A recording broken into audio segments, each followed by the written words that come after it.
प्रश्नावली 2.5 सवाल संख्या 5 का पहला भाग देखो। 4x की 2, 9y की 2, 16z की 2। उसके बाद x Y, Y Z, Z x, बीच में माइनस भी है। तो जो सूत्र इसमें लग रहा है, जो सरसम्मिका इसमें लग रही है, एक्स की 2, वाई की 2, जेड की 2, फिर X Y, Y Z, Z X. तो ये हो गई a जमा बी जमा सी का वर्ग बराबर a की 2 जमा बी की 2 जमा सी की 2 जमा 2ab जमा 2bc जमा 2ca। दोनों सवालों में यही सर्वसम्मिका लगेगी।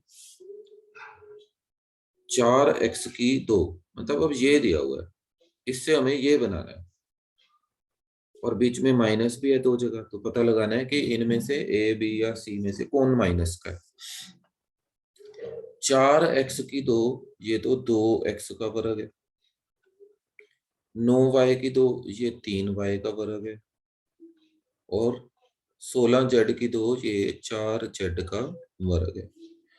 अब माइनस का हल करते हैं कि माइनस किसके पास होगा, 2x के पास, 3y के पास, या 4z के पास। ये yz, ये xz, इन दोनों में z कॉमन है। इसका मतलब जो माइनस का निशान है ना, वो या तो z के पास है या फिर y और x दोनों के पास है, क्योंकि माइनस माइनस प्लस होता है। अगर x भी माइनस का, y भी माइनस का, तो माइनस माइनस प्लस। तो अच्छा यही है कि हम जो दोनों में कॉमन है उसको माइनस का निशान दे दे।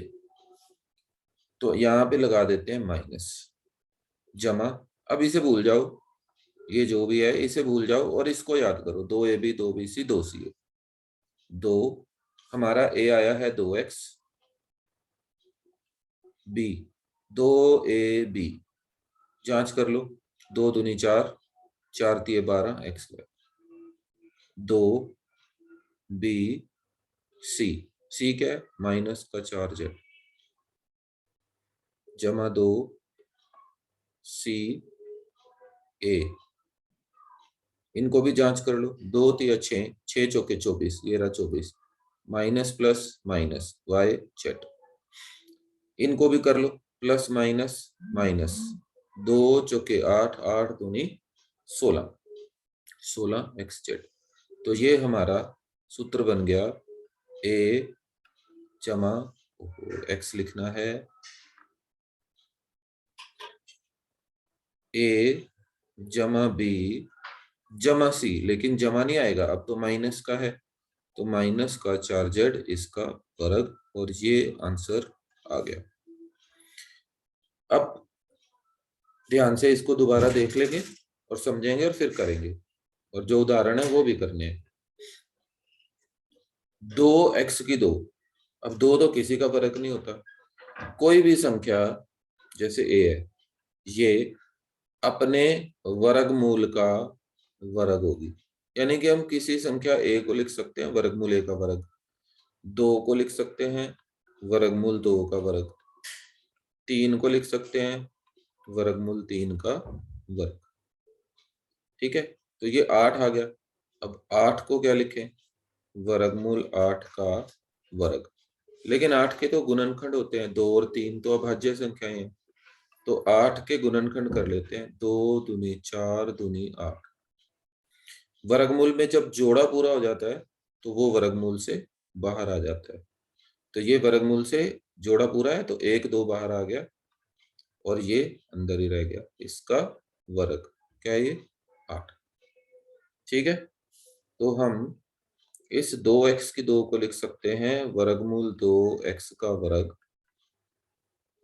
y का वर्ग, और 8 को लिख सकते हैं 2 वर्गमूल 2 z का वर्ग।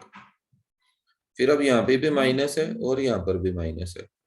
इन दोनों में x कॉमन है, देखो ये x और ये x कॉमन है, तो हम इस x को दे देते हैं माइनस का निशान।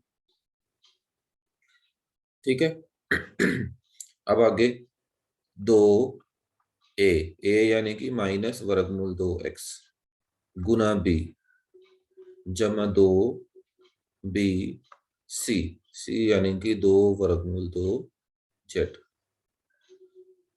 जमा 2 सी यानी कि 2 वर्गमूल 2 जेड ए यानी कि माइनस वर्गमूल 2 एक्स।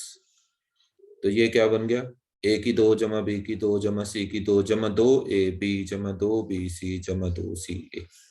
तो यही वाला सूत्र बन गया, ए यानी कि माइनस वर्गमूल 2 एक्स जमा बी है वाई, सी वो है 2 वर्गमूल 2 जेड का वर्ग। तो ये हमारा आंसर आ गया। ठीक है, उन्होंने गुणनखंड कीजिए लिखा हुआ है, तो हम ज्यादा से ज्यादा इसको 2 बार लिख देते हैं। वैसे यहाँ भी छोड़ देंगे तो ठीक है, पर क्योंकि गुणनखंड बोला गया है तो हमें इसे 2 बार लिख देना है। इसको भी लिख सकते हैं, माइनस वर्गमूल 2 एक्स जमा वाई जमा 2 वर्गमूल 2 जेड, और ये भी माइनस।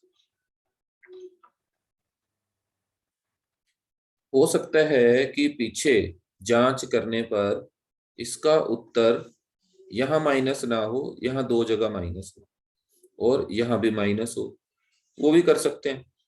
इस सवाल में मैंने बताया था कि दोनों में जेड कॉमन है, या तो जेड माइनस का होगा या फिर एक्स और वाई माइनस का होगा।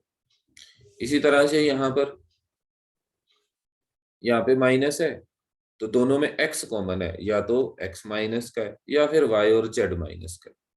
ठीक है, तो अगर हम इस पूरी समीकरण में से माइनस कॉमन ले लें तो ये वर्गमूल 2x प्लस का बन गया, माइनस का y बन गया। माइनस लेने से अंदर वालों के निशान बदल जाते हैं।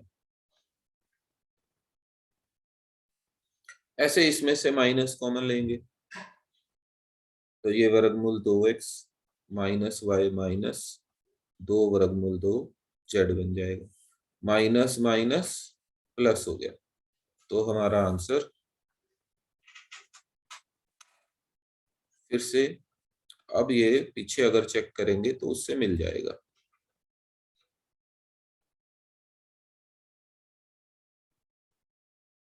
ठीक है, चाहे यहाँ पे आंसर लिख दो, चाहे इसे लिख लो, चाहे ये आंसर निकालो, जैसे मर्जी कर लो। तो ध्यान से करेंगे दोनों सवाल, और इसका जो उदाहरण है वो भी करना।